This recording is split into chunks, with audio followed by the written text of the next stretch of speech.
Tu es le maître de l'univers, que l'honneur et la gloire te reviennent, car c'est à toi qu'appartient le règne, la puissance et la gloire.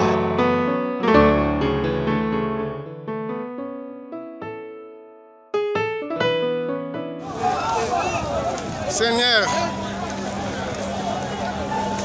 Seigneur, Mikolo na nyonso ozali mokonzi na motema mobimba nayembeli yo.